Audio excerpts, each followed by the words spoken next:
الحمد لله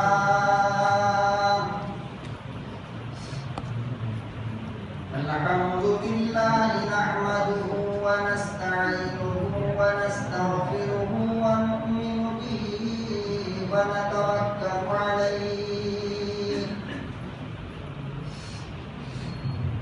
ونعوذ بالله من شرور أنفسنا ومن سيئات أعمالنا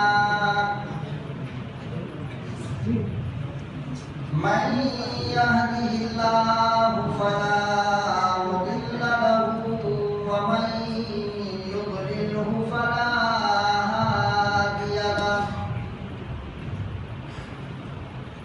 ونشهد أن لا إله إلا الله وحده لا شريك له ونشهد أن سيدنا ونبينا وشفيعنا وحبيبنا وهادينا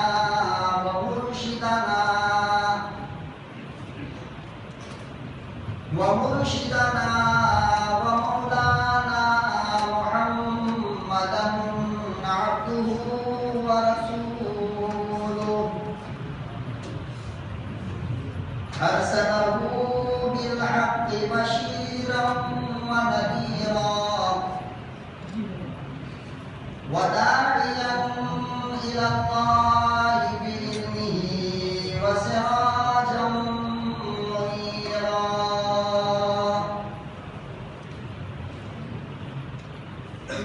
أما بعد فأعوذ بالله السميع العليم من الشيطان الرجيم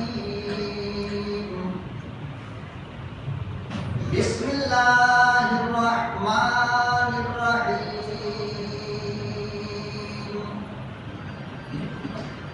إنا نحن نزلنا الذكر وإنا له لحافظون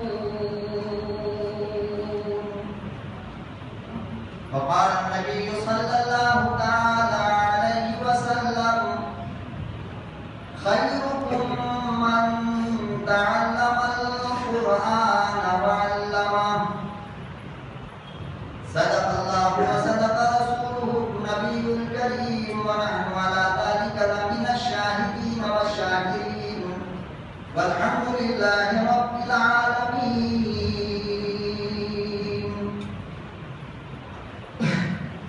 درود شریف پڑھیے. اللهم صل على سيدنا محمد وعلى آل سيدنا محمد وبارك وسلم. اللهم صل على سيدنا محمد وعلى آل سيدنا محمد وبارك وسلم. اللهم صل على سيدنا محمد وعلى آل سيدنا محمد وبارك وسلم. نہایت ہی قابل قدر بزرگ اور دوست، ملک و ملت کے پیارے نوجوانوں، عزیز بچوں، پردہ نشین پیاری لاڈلی ماں اور بہنوں،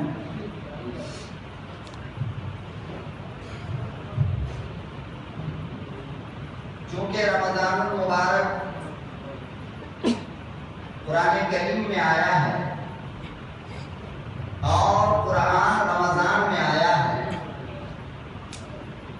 تو رمضان المبارک کا یہ مقدس مہینہ الوداع کہنے کے لیے تیار کھڑا ہے. میں چاہتا ہوں کہ جس کا رشتہ اس رمضان سے سب سے زیادہ مضبوط ہے، یعنی قرآن کریم کا، اس کے سلسلے میں چند باتیں آپ حضرات کے سامنے عرض کروں. ہم میں سے بہت ساروں کو شاید معلوم نہ ہو کہ جناب رسول اکرم صلی اللہ علیہ وسلم کی عمر مبارک جب 40 کے قریب ہونے لگی تو آپ صلی اللہ علیہ وسلم نے 47 48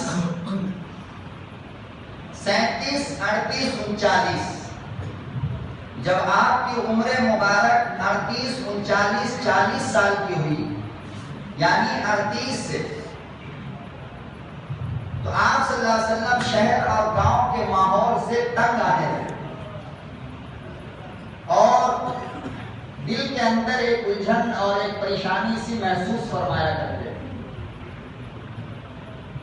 تو آپ نے 38 سال کی عمر میں مائی خدیجہ کبریٰ رضی اللہ تعالی عنہا سے فرمایا کہ خدیجہ اب میرا دل اچاٹ اچاٹ سا محسوس ہوتا ہے، اب شہر میں دل نہیں لگتا، میرا جی چاہتا ہے میں کہیں تنہائی میں جا کر اپنے مالک و خالق کو یاد کروں. تو حضرت خدیجہ نے ستو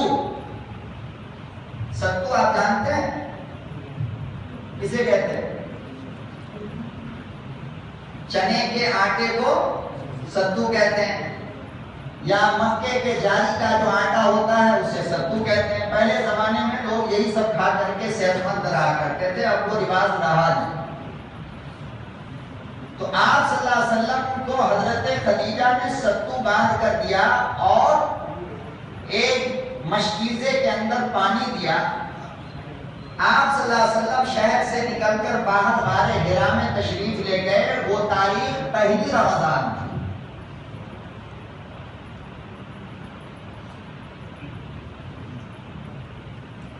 اڑتیسویں سال کا پورا رمضان آپ صلی اللہ علیہ وسلم غار حرا کے اندر رہے اور اپنے اللہ کو یاد کرتے رہے. جب رمضان المبارک مکمل ہوا تو اپنے گھر آئے. پھر 39ویں سال کا جب رمضان آیا پھر چلے گئے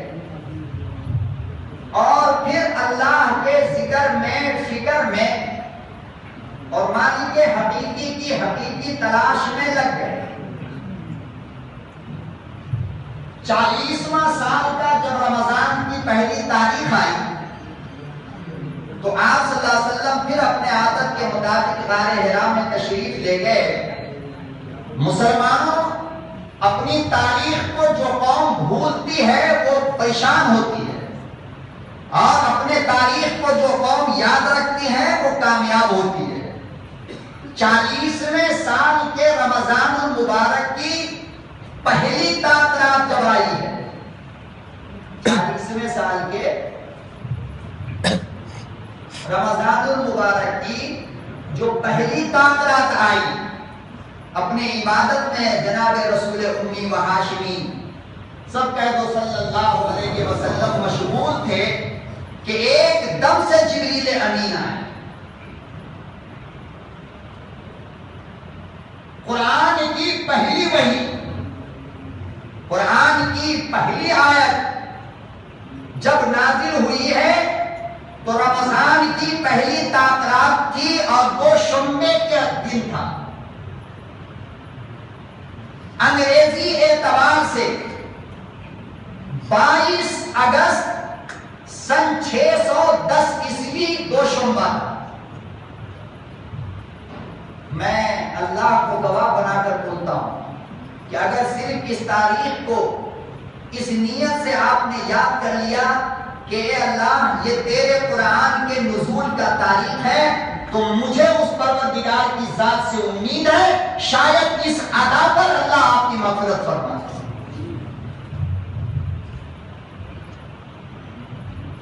21ویں تاریخ دوشنبہ انگریزی اعتبار سے 22 اگست سن 610 عیسوی، یہ تاریخ ہے کلام مقدس کے پہلی آیت کے نزول کا.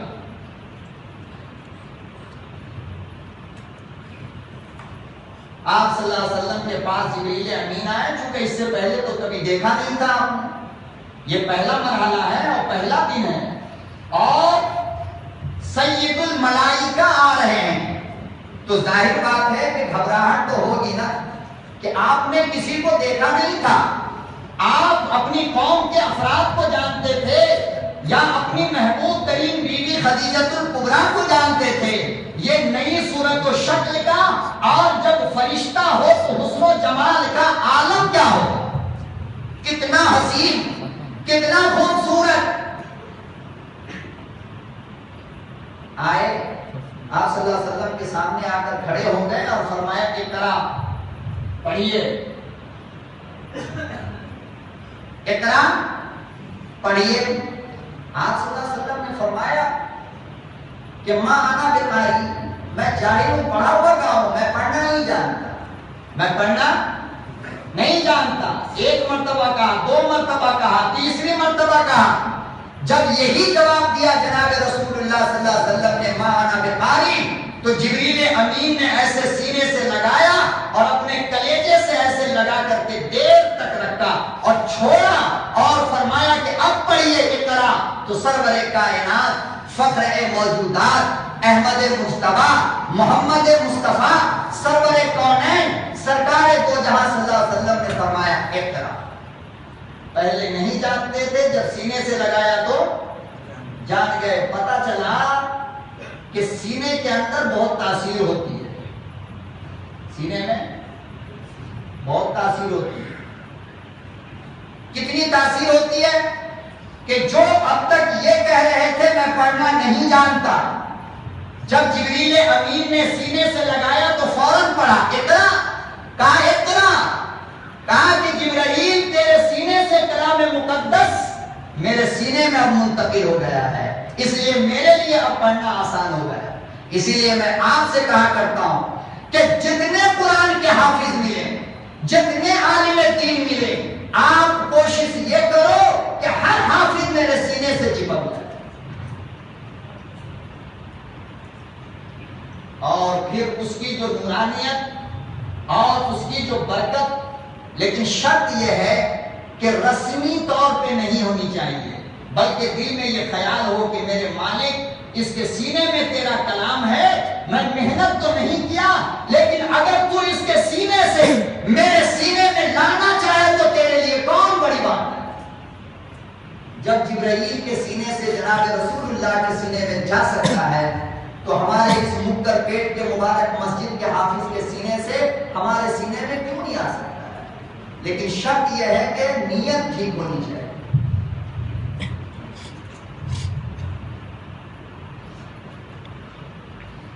اللہ رب العزت نے کتنی کتابیں نازل فرمائیں؟ بولیے، 4، توریت، انجیل، زبور، قرآن، ہے نا؟ توریت کس پر؟ موسیٰ علیہ السلام پر۔ انجیل کس پر؟ حضرت عیسیٰ علیہ السلام پر۔ زبور کس پر؟ حضرت داؤد علیہ السلام پر۔ اچھا بتاؤ، یہ تینوں کتاب قرآن سے پہلے نازل ہوئی یا بعد میں؟ پہلے نازل ہوئی، لیکن آج توریت موجود ہے؟ ارے آپ تو مسلمان ہو، اپنی بات چھوڑو، جو توریت والی قوم ہے، بنی اسرائیل، یہودی، خود ان کے پاس بھی توریت موجود نہیں۔ انجیل عیسیٰ علیہ السلام پر، جتنے عیسائی دنیا کے اندر ہے آج ان کے پاس انجیل موجود ہے؟ موجود نہیں۔ زبور کی قوم چلو موجود نہیں، داؤد کی قوم موجود نہیں، لیکن عیسیٰ کی قوم موجود ہے، انجیل نہیں۔ موسیٰ کی قوم موجود ہے، توریت نہیں، نہ انجیل موجود، نہ توریت موجود، نہ زبور موجود، لیکن قرآن کب نازل ہوا؟ 1450 سال پہلے، اور آج تک موجود ہے۔ کبھی آپ نے اپنی کھوپڑی پہ زور لگا کر سوچا کہ وجہ کیا ہے آگے؟ وجہ کیا ہے؟ کیوں موجود ہے؟ ارشاد فرمایا اللہ پاک نے بِمَسْتُحْفِظُوا مِن کتاب اللہ،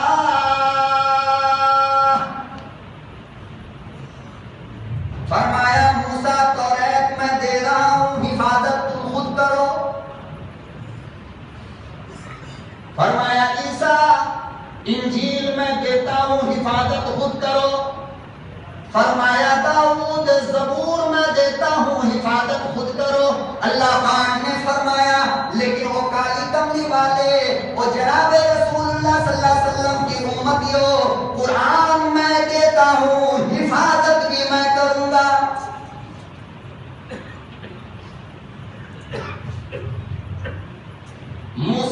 حوالے کیا توریت گئی، عیسیٰ کے حوالے کیا انجیل گئی، داؤد کے حوالے کیا زبور گئی، کوئی کتاب محفوظ نہ رہی۔ جب قرآن کریم کی حفاظت کا بیڑا اللہ پاک نے خود اٹھایا اور فرمایا او لوگو قرآن میری کتاب ہے، نازل بھی میں کروں گا، حفاظت بھی میں کروں گا۔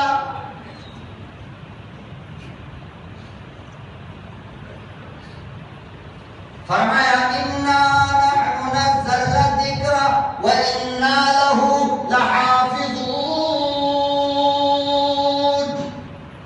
میں نے قرآن کو نازل کیا، حفاظت کی ذمہ داری بھی ہماری ہے۔ یہی وجہ ہے کہ 1450 سال ہو گئے، آج تک قرآن کا ایک نقطہ نہ بدلا، نہ زبر بدلا، نہ زیر بدلا، نہ پیش بدلا، نہ معنی بدلا، نہ تفسیر بدلی، نہ تقریر بدلی، نہ الفاظ بدلے، نہ الفاظ بدلے، نہ معنی بدلا۔ فرمایا وہ بدلے کیسے؟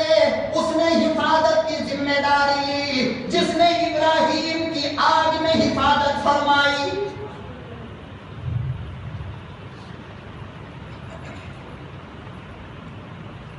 فرمایا اللہ جب حفاظت کی بات کرتا ہے تو خلیل کے چاقو کے نیچے اسماعیل کی گردن محفوظ رہتی ہے۔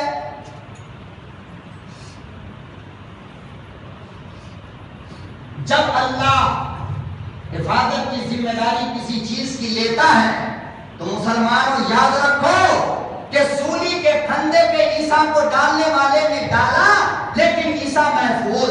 حضرت یوسف کو بھائیوں نے کنویں میں ڈال دیا لیکن یوسف محفوظ۔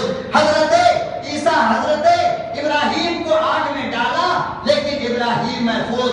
حضرت یونس کو مچھلی نگل کر چلی گئی سمندر میں، حضرت یونس محفوظ۔ حضرت ایوب کو بیماری لگ گئی مگر حضرت ایوب محفوظ۔ حضرت نوح کی کشتی طوفان میں دوڑی ہے، حضرت نوح محفوظ۔ فرمایا اللہ جب حفاظت کرے گا تو کوئی تمہارا ایک بال بھی ٹیڑھا نہیں کر سکتا۔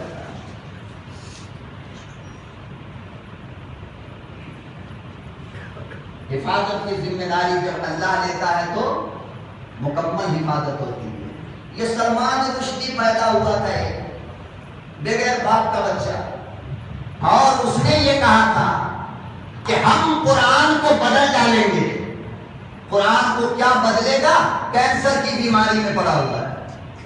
تسلیمہ نسرین بنگلہ دیش میں پیدا ہوئی کہ ہم قرآن کو بدلیں گے۔ اوہو تو کیا بدلے گی؟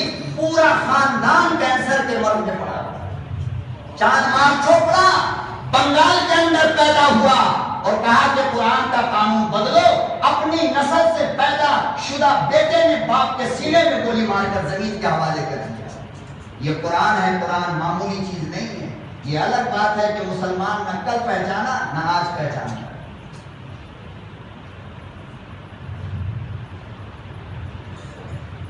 پہچانا تو اس یہودی نے خلیفہ مامون رشید کی دربار میں، مامون رشید کے دربار میں قرآن کا مذاکرہ ہوتا تھا۔ کیا ہوتا تھا؟ مذاکرہ۔ مذاکرہ سمجھتے ہیں کیا؟ دو آیت تو سنا، دو آیت میں سناتا ہوں، سورہ فاتحہ تو سنا، قل اعوذ برب الفلق ہم سناتے ہیں، یہی تو مذاکرہ ہے نا۔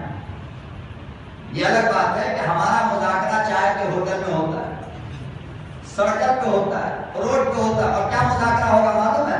29 تاریخ ہے، یہ مولوی ویسی تقریر کیا، وہ مولوی ویسی تقریر کیا، وہ مولوی ویسی تقریر کیا، وہاں شہری زبردستی، یہاں شہری خراب تھی، یہ مذاکرہ ہوتا ہے۔ مسلمانوں تم قرآن والے ہو، فقط قرآن کا مذاکرہ کرو، چاہے ہوٹل میں رہو، چاہے روڈ پہ رہو، چاہے تجارت میں رہو، چاہے سفر میں رہو، چاہے حضر میں رہو، چاہے گھر میں رہو، چاہے بیوی کے پاس ہو، چاہے اماں کے پاس ہو، چاہے ابا کے پاس ہو، چاہے بیٹے کے پاس ہو، تم صرف اور صرف قرآن کا مذاکرہ کیا۔ ارے مولوی آیا بولا گیا، تمہارا کیا رکھا ہوا ہے؟ بات پسند آئی تو عمل کر لو، نہیں تو چھوڑ دو۔ مذاکرہ کیوں کر رہے؟ اپنے ایمان کو، اعمال کو آگ کیوں لگا رہے؟ اچھی لگے تو عمل کر لو، اچھی نہ لگے تو معاف کر دو، بیچارہ غریب بول کر چلا گیا۔ مگر مذاکرہ کرنے سے گناہ ہوتا ہے، نیکی ختم ہوتی ہے اور خطیب کے حصے میں ایک نیکی چلی جاتی ہے۔ اچھے مذاکرات کرنا اچھے انسان کی علامت ہے۔ آپ تو الحمدللہ سمجھدار لوگ ہو، غلط مذاکرہ نہ کیا کرو، جو باتیں ہو سامنے کیا کرو۔ حدیث کا مذاکرہ، قرآن کا مذاکرہ، درود شریف کا مذاکرہ، 6 نمبر کا مذاکرہ، یہ مذاکرہ کیا کریں۔ آپ کو بار بار چیلا 4 مہینہ نکال کر پریکٹس کرایا جاتا ہے، پھر گھر آتے ہیں پھر بھول جاتے ہیں۔ تو مامون رشید کے دربار میں قرآن کا مذاکرہ ہوتا تھا اور دنیا جہان کے حافظ صاحب، قاری صاحب، علماء، بڑے بڑے طبقات قسم کے لوگ آیا کرتے تھے مذاکرہ۔ تو اس میں ایک نوجوان آتا تھا، بڑا خوبصورت، لیکن تھا یہودی۔ کیا تھا؟ یہودی تھا۔ عجیب بات ہے، مذاکرہ قرآن کا ہے، توریت کا نہیں ہے، لیکن کون آ رہا ہے؟ یہودی آ رہا ہے۔ اور مامون رشید کا کہنا ہے، خلیفہ کا، کہ اس یہودی نوجوان نے کلام مقدس کے عنوان پہ جو تقریر کیا تو جتنا مجمع بیٹھا تھا سب کی ہچکیاں آنے لگی، روتے روتے۔ موسیٰ کی قوم کا ہے یہودی، مذاکرہ کیا ہے قرآن کریم پر تو مسلمانوں کے جگر کو پھاڑ کر رکھا۔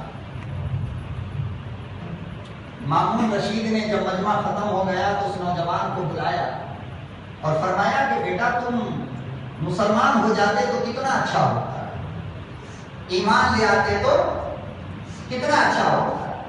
اس نے کہا کہ نہیں، ہمارا باپ دادا جس دین پر تھے ہم اسی پر، ہم ایمان لانے والے نہیں۔ چلا گیا۔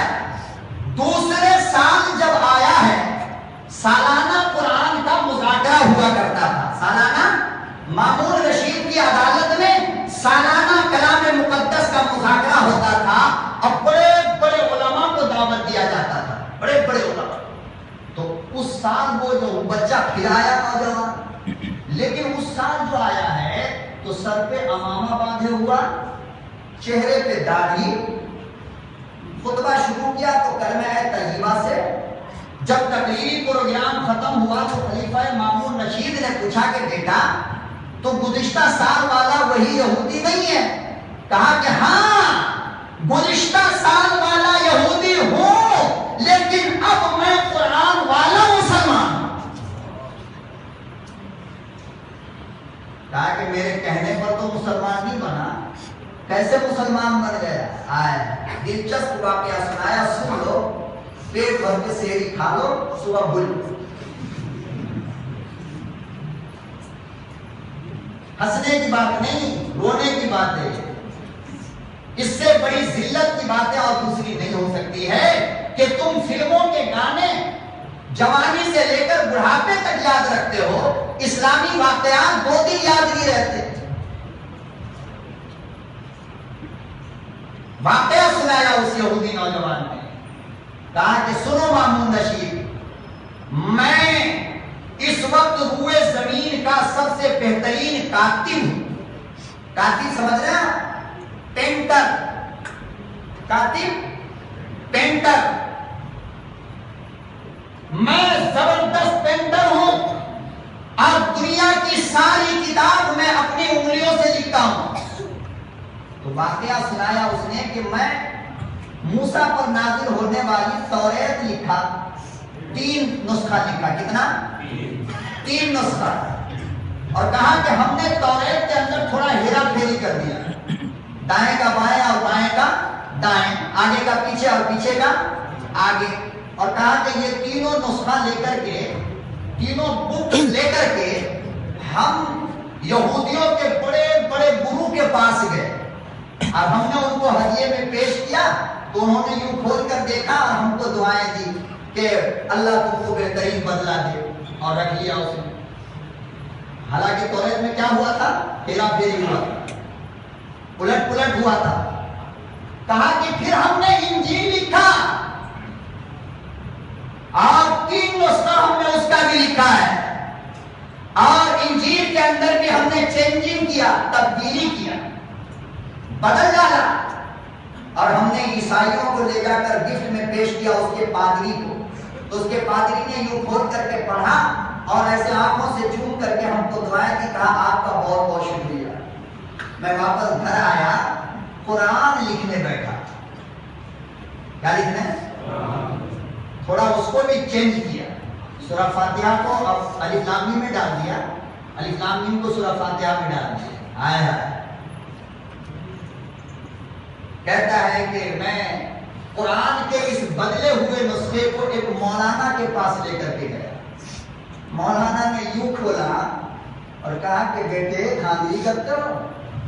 کیا کہا کہ دھاندلی کرتے ہو؟ کہا کیا ہوا؟ کہنے لگا کہ یہ قرآن کریم کا غلط نسخہ موجود نہیں، یہ تم نے چینجنگ کیا، نقطہ بدلا، زبر بدلا، زیر بدلا، آگے کو پیچھے، پیچھے کو آگے کر دیا۔ وہ یہودی نوجوان کہنے لگا او مامون رشید، اسی وقت میں نے فیصلہ کر لیا کہ یہی وہ کتاب ہے جس کی حفاظت کا ذمہ دار اللہ ہے۔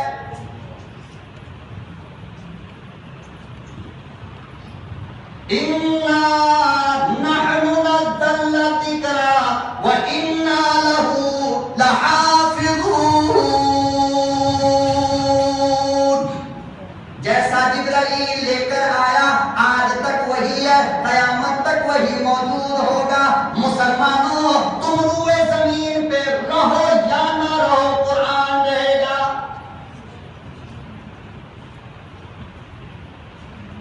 قرآن کا نقطہ بھی نہیں بدلتا، قرآن کا زبر بھی بدلتا نہیں، زیر بھی بدلتا نہیں۔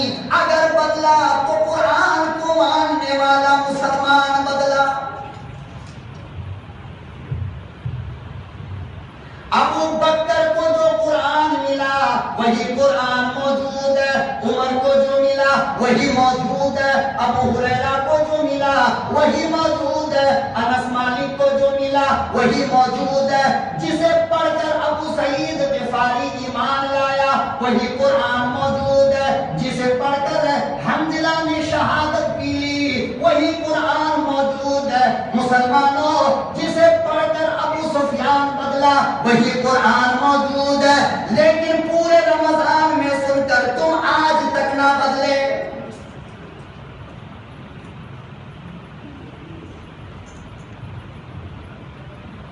وہی زبر، وہی زیر، وہی پیش، وہی فاتحہ، وہی بقر، وہی آل عمران، وہی نساء، وہی 30 پارہ جس کو سن کر عمر کا جگر پھٹ گیا، تمہارے سر میں جوں تک نہیں چلتی۔ جسے سن کر طوائف اپنی زندگی بدل ڈالے، اسی قرآن کو سن کر آج تم نہیں بدل۔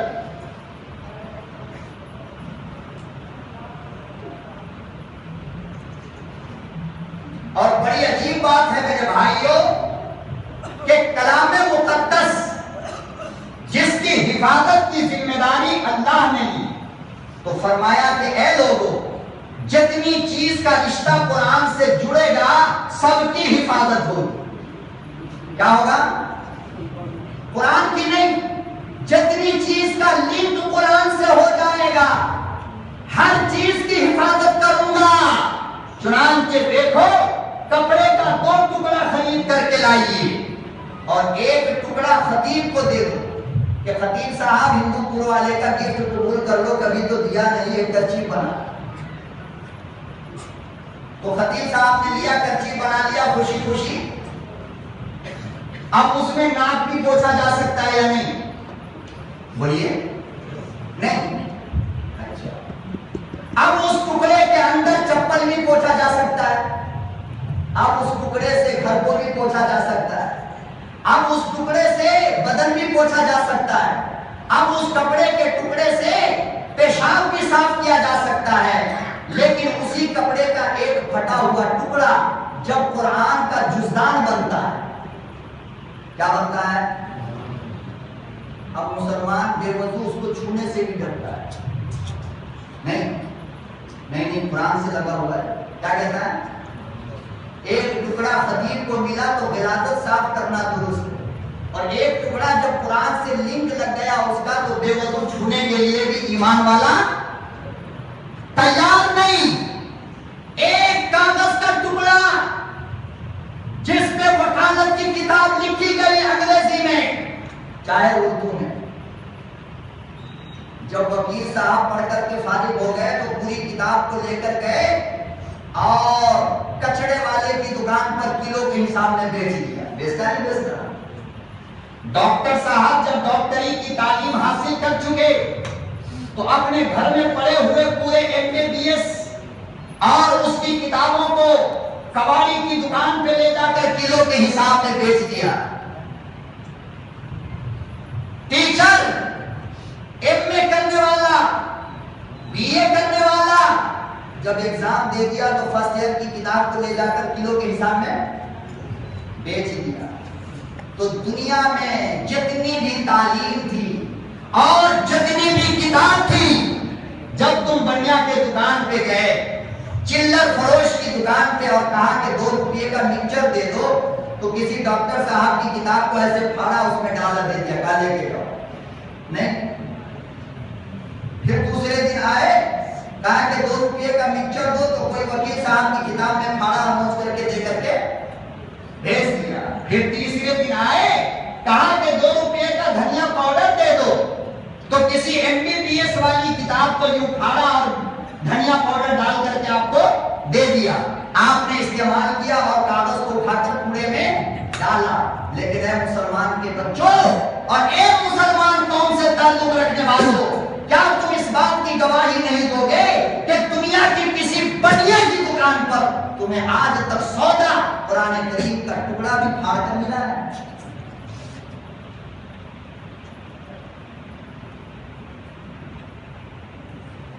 نورانی قاعدہ کا ٹکڑا بھی ملا کسی چلر دکان پہ، کسی بنیا کی دکان پہ.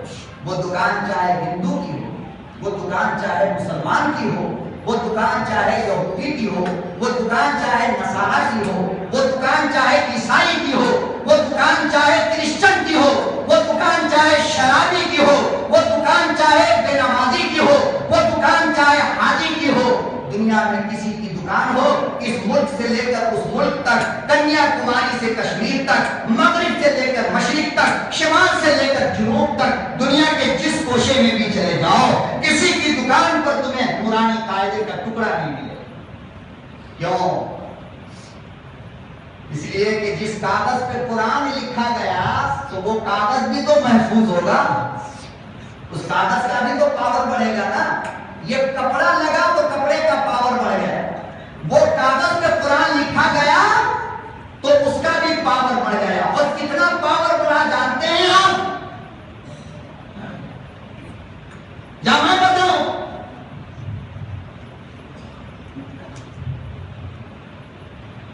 گاندھی سرکل پہ ایک آدمی 3 بوتل بیئر کا پی. کتنا؟ 3 بوتل. اللہ کرے اب ہندو کو نہ پیتا ہو اور ہے مسلمان. یہاں پر کلمہ ہے، یہاں پر لیور میں شراب ہے اور یہاں پر کلمہ ہے. جھومتا ہوا آ رہا ہے، نشے میں دھت ہے، پاگل بنا ہے. مرکز کے سامنے آیا تو جھوم رہا تھا اور دیکھا کہ قرآن کا ایک ٹکڑا راستے پہ گرا ہوا ہے. کیا گرا ہے؟ گاندھی سرکل سے لے کر مرکز تک نہ جانے کتنے ٹکڑے پاؤں سے مسل ڈالے ہوں. لیکن مسلمانوں، اللہ کو گواہ بنا کر اس خالق کی قسم کھا کے کہتا ہوں کہ جب کسی شرابی کی نظر قرآن کے ٹکڑے پہ پڑتی ہے تو جھومتا ہوا وہ کلام مقدس کو اٹھا کر آنکھوں سے لگاتا ہے میرے اللہ کا کلام. کسی شرابی نے بھی قرآن کریم کے نسخے کو پاؤں نہیں لگایا. دیکھو جب قرآن کو دیکھا تو نشہ دور کر گیا. کیوں؟ اس لیے کہ اللہ نے فرمایا میں نے اسے نازل کیا اور میں اس کی حفاظت کروں گا.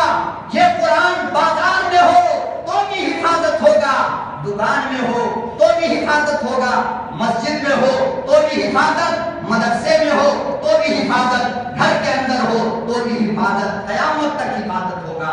جب بہت پرانا ہو جائے گا کہ ہاتھ لگانے سے پھٹے گا تو یہی جا کر مولوی سے مسئلہ پوچھے گا مولانا کیا کروں؟ مولانا کہیں گے قبرستان میں دفن کرو، وہاں بھی محفوظ ہے. جب تمہارا مدعا محفوظ ہوگا تو قرآن بھی محفوظ ہوگا۔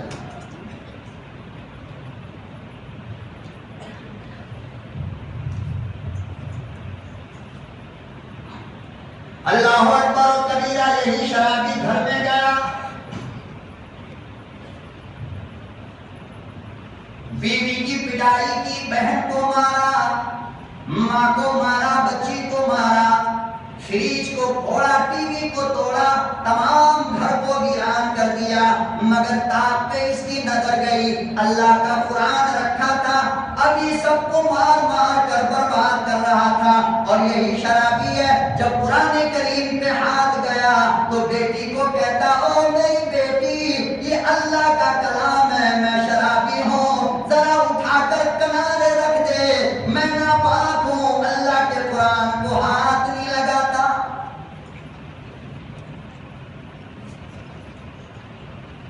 مسلمانوں، شرابی کا نشہ ٹوٹ جاتا ہے، زانی زنا کا بھوت بھول جاتا ہے، جواری جوا کھیلنا بھول جاتا ہے۔ یہ اللہ کے کلام کا تقدس ہے، یہ اللہ کے کلام کا جادو ہے۔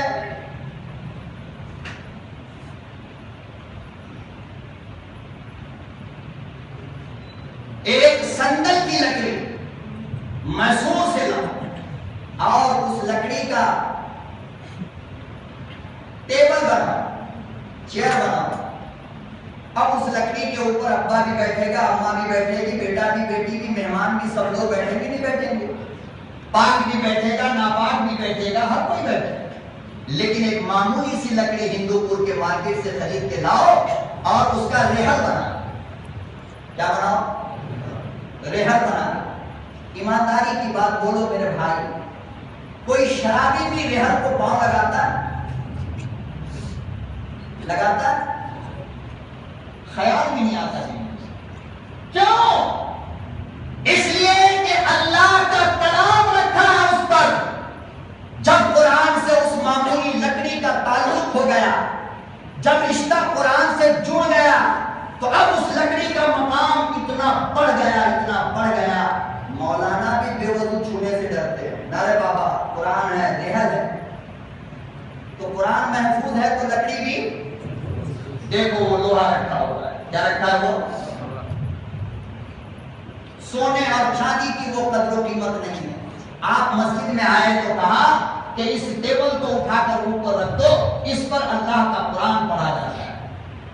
قرآن کریم سے رشتہ جب کپڑے کا جڑا تو کپڑا بھی بابرکت ہو گیا، جب لکڑی کا رشتہ قرآن سے جڑ گیا تو لکڑی بھی بابرکت ہو گئی، جب کاغذ کا رشتہ قرآن سے جڑ گیا تو کاغذ بھی بابرکت ہو گئی۔ اے مسلمانوں، میں آپ سے فیصلہ کرانا چاہتا ہوں، عوام کی اس عدالت کے اندر آپ فیصلہ کر کے مجھے بتاؤ کہ جب لکڑی کا مقام بڑھ گیا، کپڑے کا مقام بڑھ گیا، جب آپ کی نظر میں کاغذ کا مقام بڑھ گیا، تو پھر اس انسان کے بارے میں تم کیا کہتے ہو کہ جس نے پورے 30 پارے کو سینے میں بسا کر بیٹھ گیا؟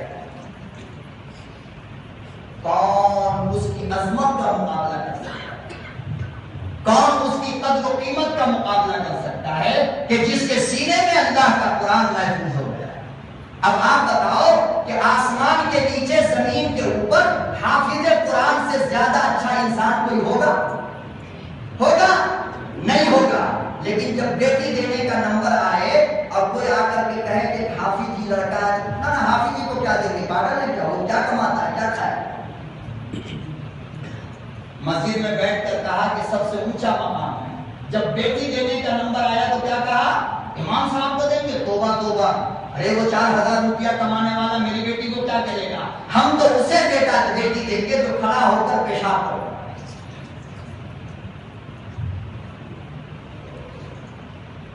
ہم تو اسے بیٹی دیں گے جو رشوت پہ اپنی زندگی کی بنیاد رکھا۔ ہم تو اسے اپنی بیٹی دیں گے جو سود پہ زندگی چلاتا۔ ہم حافظ صاحب کو دیں گے؟ اپنے ایمان کی فکر کیجیے، کہیں ایسا نہ ہو کہ اس نیچی نظر سے دیکھنے کی وجہ کر موت سے پہلے اللہ ایمان نہ لے۔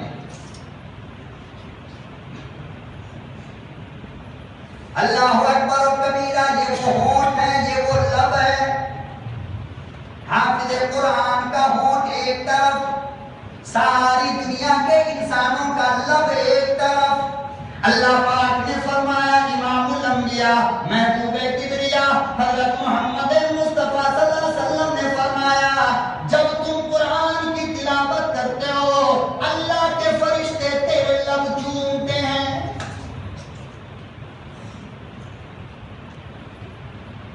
ادھر تو کہتا یاسین والقرآن الحکیم، ادھر سے جبرائیل دوڑ کر آتے ہیں، آگے آگے میکائیل آتے ہیں، پھر اسرافیل آتے ہیں، اسرائیل آتے ہیں، کہتے جبرائیل رک جا، پہلے ہمیں ہونٹ چومنے دے پھر تو چوم لے۔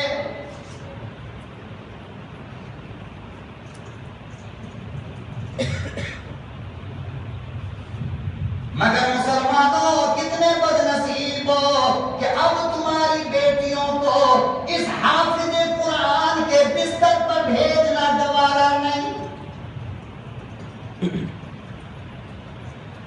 بڑی نصیب والی وہ بیٹی ہے، بڑی مقدر کی دھنی وہ ماں ہے جو اللہ کے قرآن والے سینے سے موت تک اپنا سینہ لگائے بیٹھی رہے۔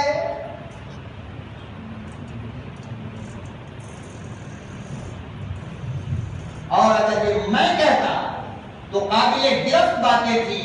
سرور کائنات فخر موجودات احمد مجتبی محمد مصطفیٰ ساقی کوثر شافع محشر انبیاء کے افضل اللہ کے دلبر محبوب رب اکبر خاتون جنت کے ابا حسنین کریمین کے نانا کا فرمان سنو۔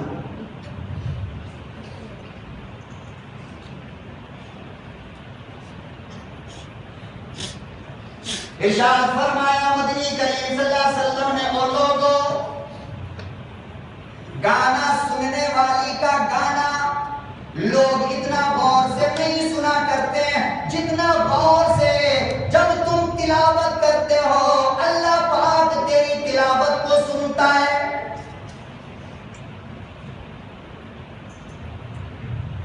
مبارک میں تلاوت ہو رہی ہے، شمس میں تلاوت ہو رہی ہے، مرکز میں تلاوت ہو رہی ہے، بیٹیاں گھروں میں تلاوت کر رہی ہے، اماں گھروں میں تلاوت کر رہی ہے، تم گاڑیوں میں بیٹھے ہوئے اللہ کے قرآن کی تلاوت کر رہے ہو، اور نبی نے فرمایا کہ تم تلاوت جہاں بھی کرو اللہ پاک غور سے سنتا ہے۔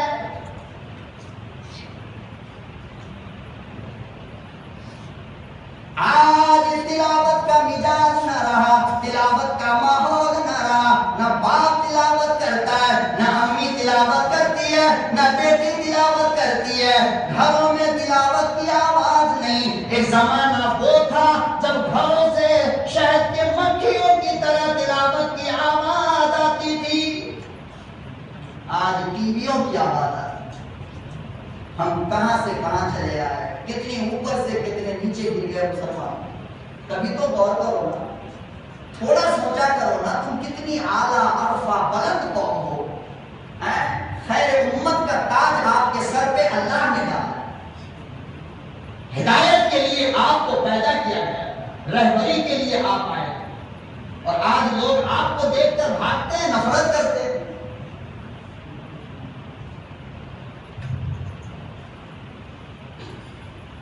حضرت علی کرم اللہ وجہ فرمایا کرتے تھے او لوگو جب میرا دل کرتا ہے میں اللہ سے بات کروں، جب میرا دل کرتا ہے میں اللہ سے بات کروں تو نماز کی نیت باندھ لیتا ہوں، اور جب میری تمنا ہوتی ہے، میری آرزو ہوتی ہے، میری خواہش ہوتی ہے کہ اللہ مجھ سے بات کرے تو میں قرآن پڑھتا ہوں۔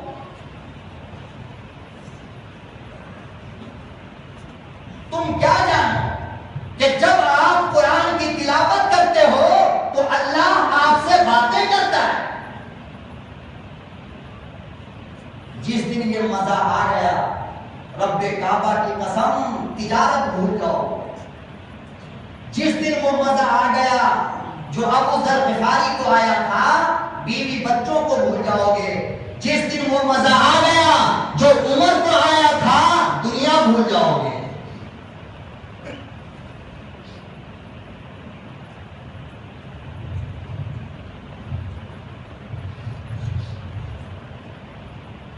حضرت قاری عاصم کوفی، قاری عاصم کوفی آپ لوگ جانتے ہیں؟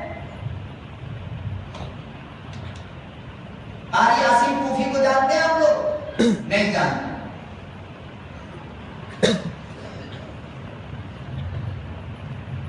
قرآن کریم کتنی قرات پہ نازل ہوا ہے؟ 7 قرات پر۔ کتنی قرات پر؟ 7 قرات پر۔ اور پوری دنیا کے اندر اس وقت جو قرات موجود ہے اور پوری دنیا کا قرآن جس قرات پہ لکھا گیا ہے وہ حضرت قاری عاصم کوفی کی قرات ہے۔ قاری عاصم کی کوفی کی قرات ہے۔ سمجھ لیجیے بات، ذرا فارسی میں بول رہا ہوں میں، نہیں سمجھ میں آ رہا، باریک بات ہے، علماء سمجھتے ہیں، اہل علم سمجھتے ہیں۔ بہرحال آپ کو میں سمجھاؤں گا اور جب تک سمجھ کے ہاں نہیں کہہ دو گے میں سمجھاتا ہی رہوں۔ تو 7 قرات پہ قرآن نازل ہوا، 6 قرات ہے تو لیکن موجود نہیں ہے، کتابوں میں ہے، رواج نہیں ہے۔ حرم کے اندر، مکے کے اندر، مدینے کے اندر، ہندوستان میں، پاکستان میں، امریکہ، لندن، جرمن، رسیا، جاپان، کس کی قرات چل رہی ہے؟ قاری عاصم کوفی کی۔ سمجھ گئے؟ سمجھ گئے؟ ماشاءاللہ، اللہ تعالی ہم سے کئی گنا اچھی سمجھ آپ کو عطا فرمائے، اچھی اچھی بات سمجھنے کی توفیق عطا فرمائے۔ تو 6 قرات ختم ہو گئی اور 1 قرات قاری عاصم کوفی کی بچی ہوئی۔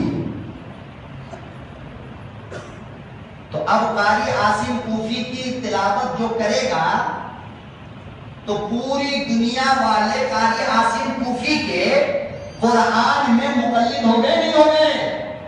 بولو، ارے کسی کی مان لینا کسی کو تقلید کہتے ہیں۔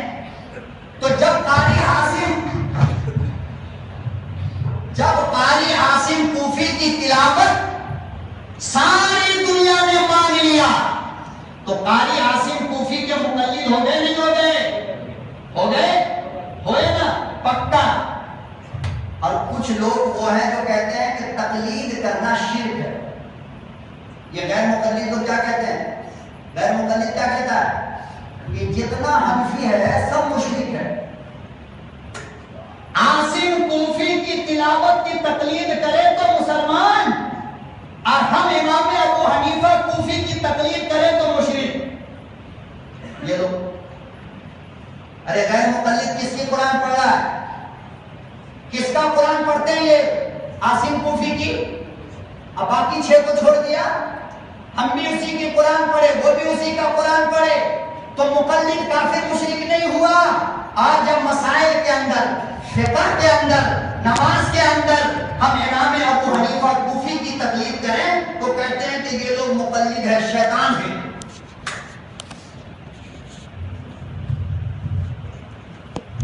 سمجھ میں آ رہی نہیں آ رہی ہے؟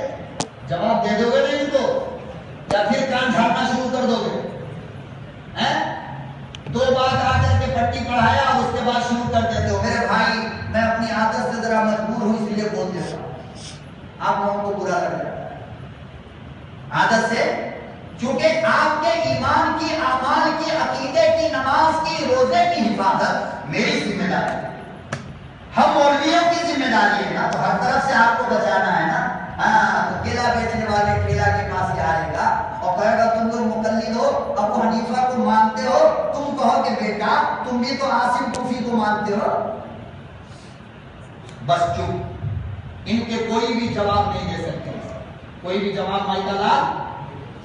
قرآن کو بدل دے، اپنی قرآت پہ پڑھ۔ امام بخاری بھی کوفی کی، عاصم کوفی کی تلاوت پڑھا کرتے تھے، امام بخاری بھی مقلد ہو گئے۔ اب کہو گے کہ امام بخاری غیر مقلد ہے؟ ابھی بھی گڑگڑ چل رہا ہے شہر میں آپ کے؟ چلتا ہے؟ ہاں الحمدللہ ختم ہو گیا، اللہ تعالیٰ ستیہ ناش کر کے رکھے گا۔ آپ لوگ اپنی جگہ پہ شیشے کی پلائی ہوئی دیوار بن کر کے رہنا، آپ کے سر پہ اہل علم کا ہاتھ ہے، یاد رکھنا۔ دنیا کی کوئی نماز حنفی سے بہتر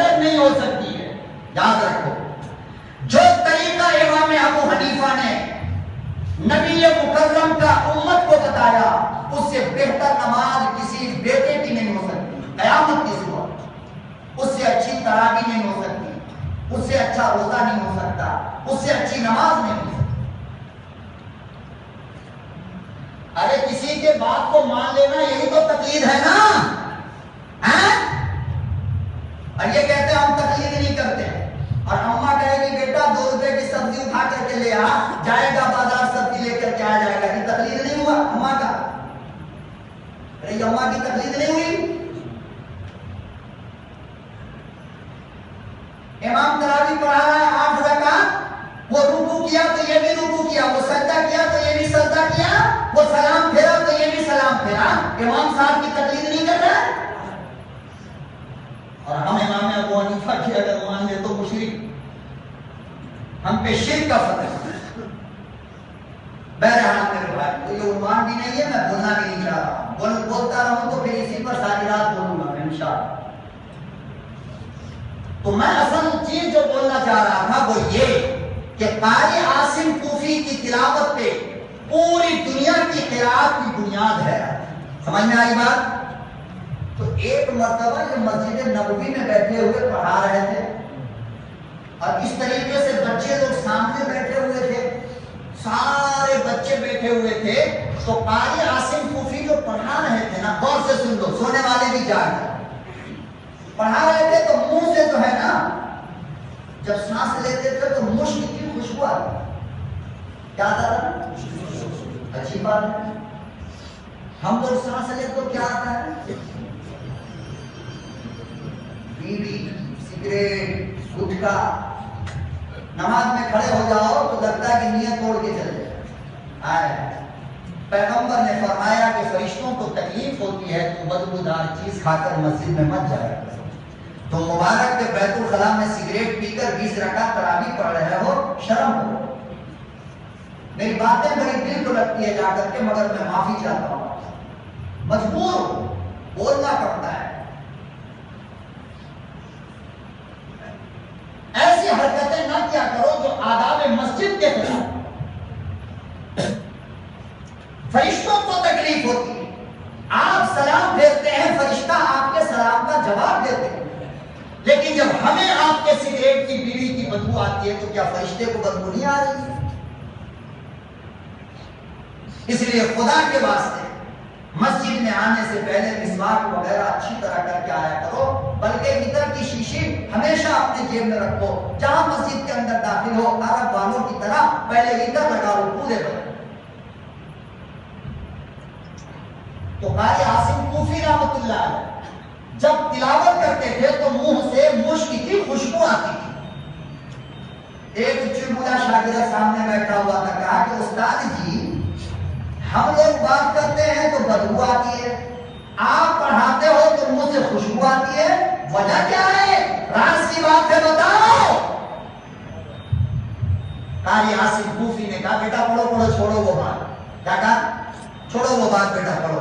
کہا نہیں، آج تو جب تک پیریڈ شروع نہیں ہوگا جب تک بتائیں گے، جب تک بولیں گے نہیں، ہم سبق پڑھیں گے نہیں۔ کہا بیٹا راز کی بات ہے، راز میں رہنے دے۔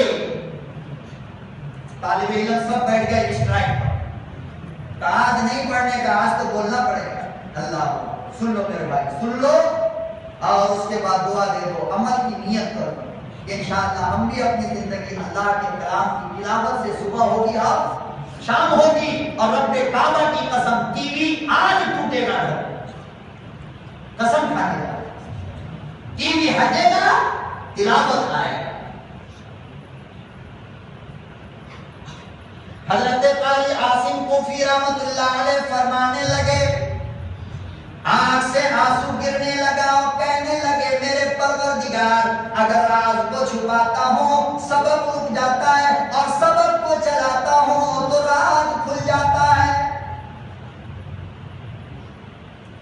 حضرت قاری عاصم کہنے لگے او میرے بچوں یہ راز کی بات ہے، راز میں رہنے دو، پردہ نہ اٹھاؤ۔ طالب علم کہنے لگے نہیں نہیں، آج جب تک بتاؤ گے نہیں ہم سبق پڑھنے والے نہیں۔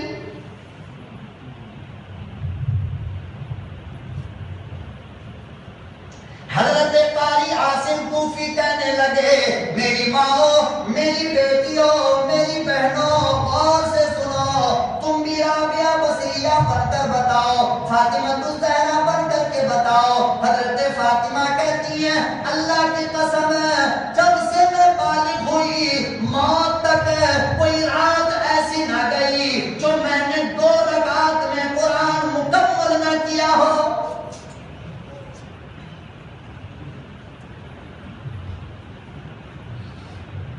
وہ بیٹی کدھر گئی وہ اماں کہاں گئی وہ بہو کہاں گئی جو اپنے سسر کو نماز تہجد میں تلاوت کر کے جگایا کرتی تھی.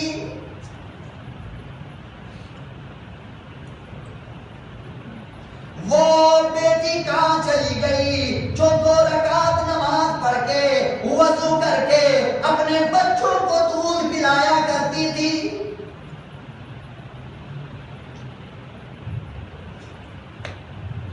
حضرت خواجہ معین الدین چشتی الگری رحمۃ اللہ علیہ سنا دو آپ کیا بولو اس سے پہلے نہیں سنایا ہوں میں سنایا ہوں. اگر کسی نے سن رکھا تو بائیں ہاتھ اٹھا دو کیونکہ ہم کو آپ سے بہت ڈر لگتا ہے. حسن آباد میں بیان کر کے گئے تو ایک صاحب کہہ رہے تھے تو پرانی تقریر کیا کہہ رہے ہیں دیکھو میں نے ان کو کہا کہ میرے بچے پورے قرآن میں اللہ نے کتنی جگہ نماز کا ذکر کیا ہے 360 جگہ.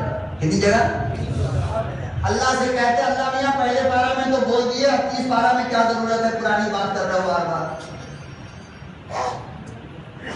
تو معین الدین چشتی اجمیری کا واقعہ سنا آپ نے ہمارے منہ سے نہیں سنا ہے نا ایمانداری کی بات سنا دوں سہری کم کھانا پڑے گا ہاں چونکہ ٹائم نہیں رہے گا. ایسے ٹائم میں ہم کو لایا ہوتا ہے کہ ہمارا کیا قصور ہے ہم تو 10:30 سے بیٹھے ہیں انتظار میں مگر وہ چھوٹے چھوٹے جمیل صاحب بیان کر رہے ہیں. اللہ ان کو اوریجنل قاری حدیث بنا دے. میری دلی دعا ہے وہ ہماری قوم کا ہیرا ہے وہ ہماری قوم کا موتی ہے وہ ہمارے قوم کا جوہر ہے. وہ نکلے گا تو ہم سے کئی اونچی بلندی تک انشاءاللہ جائے.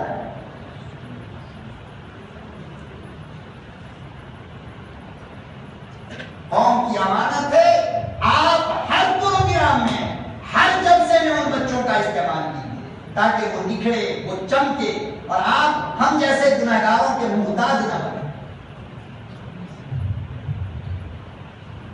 ہم اپنے جرم سے اپنی زندگی کو کالا کر چکے ہیں سیاہ کر چکے ہیں. ہمیں شرم آتی ہے آپ کے سامنے کچھ بولتے ہوئے کیوں ہر جملے پہ اپنا گناہ یاد آتا اپنا جرم یاد آتا.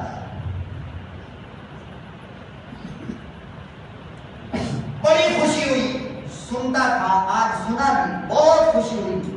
وہ بچہ ملا نہیں ورنہ میں اس کو کچھ نصیحت کرتا.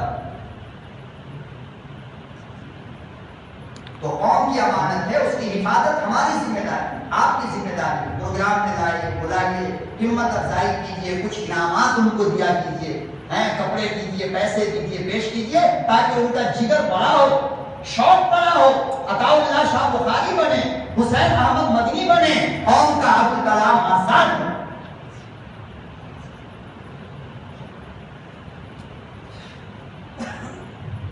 کچھ لوگ کہنے لگے بالکل آپ کی طرح. میں نے کہا نہیں جھوٹ بولتے ہو ہم سے اچھا آپ کی طرح نہیں ہم سے اچھا. یہ کہو مجھے خوشی ہے میں تو چاہتا تھا کہ ایسے بچے تیار ہوں ایسے بچے تیار ہوں.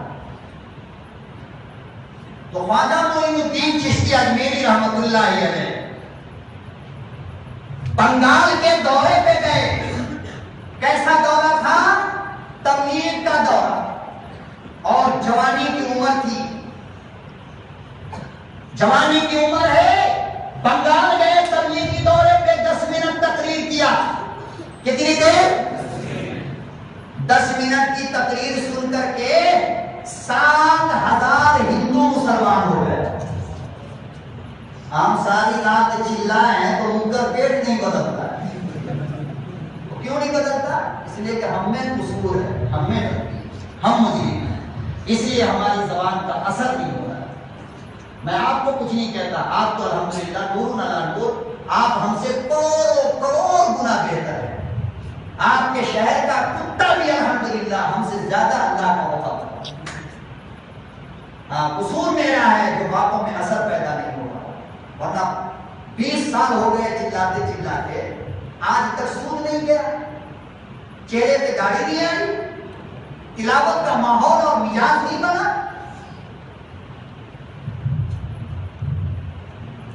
10 منٹ کی تقریر اور کتنے لوگ مسلمان ہوئے؟ 7,000۔ یہاں پر ایک بات اور سنتے چلو، یہ کیسی تقریر ہوگی کہ جس سے 7,000 ہندو مسلمان بن گئے؟ چٹکلا چھوڑنے سے، ہنسی مذاق کرنے سے تقریر ہے؟ تیری میری بکواس کرنے سے لوگ مسلمان ہوں گے؟ قرآن کہتا ہے کہ قیامت آ جائے ایسی تقریر سے لوگ بدل نہیں سکتے، بدلیں گے تب جب جگر پھٹے گا، جب آنکھ سے آنسو ٹپکے گا۔ آج لوگ ہنسی مذاق اور دل لگی کو پسند کرتے ہیں۔ مجھے گلا اور شکوہ نہیں، تم دنیا سے خطیب کو بلاؤ، خدا کی قسم مجھے کوئی شکایت نہیں، لیکن ہنسی مذاق اور دل لگی یہ چوک چوراہے ہوٹل بازاروں کا چیز ہے، مسجد کے ممبر و محراب کی چیز نہیں، یہ اللہ کے گھر کی ہے، یہ پیغمبر کی امانت ہے۔ یہاں صرف اس پیغمبر کے 23 سالہ تقریر کا نمونہ پیش ہونی چاہیے جو مسجد نبوی کے ممبر سے دیا کرتا تھا، جو مولوی الیاس کی تقریر ہوا کرتی تھی، جو طارق جمیل کی تقریر ہوا کرتی ہے، جو قاری حنیف کی تقریر ہوا کرتی تھی، جو اشرف علی تھانوی حسین احمد مدنی کی تقریر ہوا کرتی تھی۔ ہنسی مذاق اور دل لگی مجھے کہو، میں انشاءاللہ 3 دن کنٹینیو یہاں پر بیٹھ کر آپ کو ہنسانا دوں تو میرا نام ہے۔ یہ کوئی بڑا فن اور بڑا ہنر نہیں ہے، یہ قوم آتی ہے بننے کے لیے، ہنسنے کے لیے ہوٹل ہے، دکان ہے، کاروبار ہے، ساری زندگی تو یہ ہنسی رہی ہے، تم مسجد میں بھی ہنساؤ گے۔ تو 10 منٹ کی تقریر ہوئی، 7,000 ہندو کلمہ پڑھ گئے اور 70,000 شرابیوں نے توبہ کر لی۔ 10 منٹ کی تقریر خوش ہو کر کے واپس آئے بنگال سے، جیسے کہ ہمارے امیر صاحب کئی 40 دن کی جماعت لے کر گئے، 40 دن کی جماعت بڑھ گئی تو کتنی خوشی ہوتی ہے کارگزاری سنانے میں؟ خوشی ہوتی ہے۔ تو جب دین کا فائدہ ہوتا ہے تو خوشی ہوتی ہے۔ تو واپس گھر آئے، اماں کھانا بنا رہی ہے اور حضرت جو ہے ادھر سے ادھر خوب ہنس رہے ہیں، خوشی منا رہے ہیں۔ امی نے پوچھا معین الدین چشتی اجمیری کی اماں کہ بیٹا اتنی خوشی کیوں، کیا وجہ ہے آج اتنا جشن منا رہا ہے؟ حضرت خواجہ معین الدین چشتی اجمیری فرمانے لگے کہ امی جان آج تو کمال ہو گیا۔ کہا بیٹا کیا ہوا؟ کمال ہو گیا امی۔ کہا کیا ہوا؟ کہا 10 منٹ تقریر کیا، 7,000 ہندو مسلمان ہو گئے، 70,000 شرابیوں نے توبہ کر دیا۔ اماں نے کہا بیٹا یہ تیرا نہیں میرا کمال ہے، تیرا نہیں۔ ہاں بچے کے بنانے اور بگاڑنے میں اماں ہی کا ہاتھ ہوتا ہے، باپ کا نہیں ہوتا، اماں کا ہوتا ہے۔ اماں چاہے تو بزرگ بنا دے، اماں چاہے تو ڈانسر بنا دے، ناچنے والا بنا دے۔ حضرت خواجہ معین الدین چشتی اجمیری کہنے لگے ممی کیسا کمال ہے، محنت میں نے کیا، سفر میں نے کیا، کمال آپ کا کیوں ہے؟ اللہ اکبر کہنے لگی، او میرے لگتے جگر ہے، میرے نور نظر ہے، جب سے تو میرے پیٹ میں شروع ہوا، رب کعبہ کی قسم 9 مہینہ میرے پیٹ میں رہا میرا بیٹا، کوئی رات ایسی نہ ہوئی جو میں نے نماز میں اللہ کا قرآن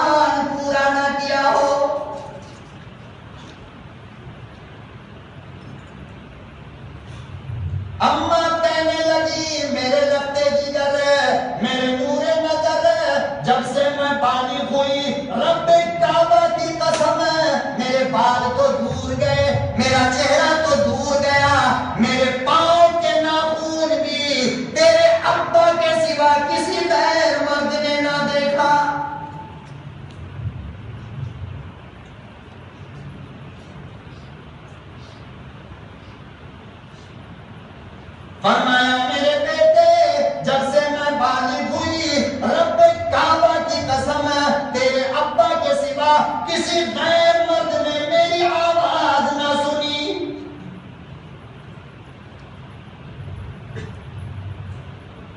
اور کہنے لگی اور سن لے جب تو دنیا میں آیا جب تک تو نے دودھ پیا 2 سال تک رب کعبہ کی قسم کبھی بھی جانا ہو برسات ہو گرمی ہو بغیر وضو کے 2 رکعت نفل پڑے بغیر تجھے دودھ نہ پلائی.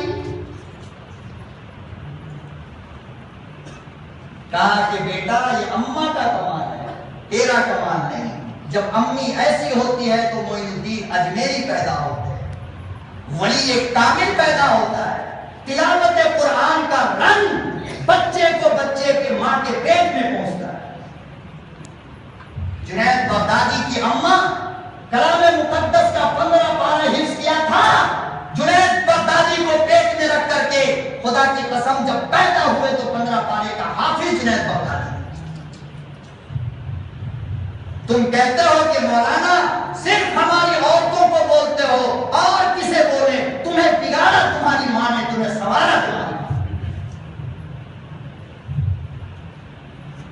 یہ بیٹی یہ ماں یہ بہن اچھی اگر ہوتی تو ہم برے نہیں ہوتے ہم بھی اچھے ہوتے.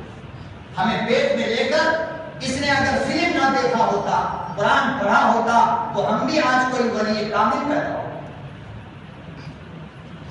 کلام مقدس کی یہ تاثیر ہوتی ہے میرے بھائی.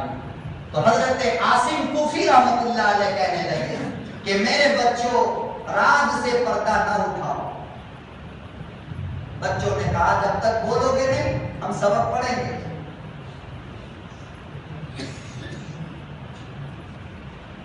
حضرت قاری عاصم کوفی کہنے لگے سنو اگر یہی بات ہے تو سن لو. میری ایک رات تھی میں قرآن کی تلاوت کرتا کرتا مسجد نبوی کے چٹائی پہ سو گیا. جب رات گزری امام الانبیاء محبوب کبریا حضرت محمد مصطفیٰ صلی اللہ علیہ وسلم تشریف لائے اور میرے سر میں ہاتھ دے کر اٹھایا اور فرمایا او عاصم ذرا وہ لب لا. او عاصم ذرا وہ ہونٹ لا میں محمد تیرے لب کو چوم لوں کیونکہ اس لب سے قرآن پڑھتا ہے. حضرت عاصم کوفی کہتے ہیں خدا کی قسم اس دن سے آج تک میرے منہ سے مشک و عنبر کی خوشبو نہ گئی.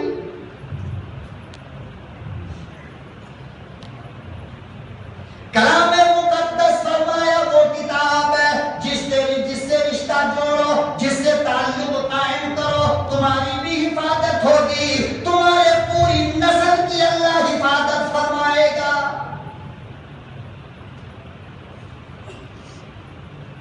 آج وہ ماحول وہ مزاج ہمارے گھروں سے چلا گیا.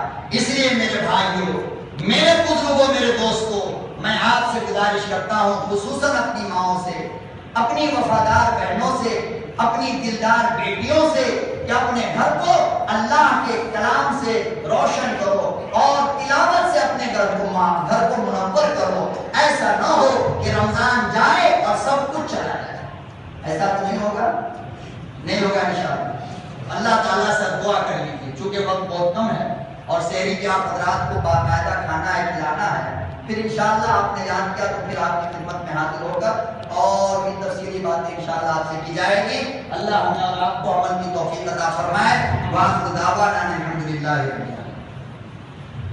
دعا کرنے کی اللہم صلی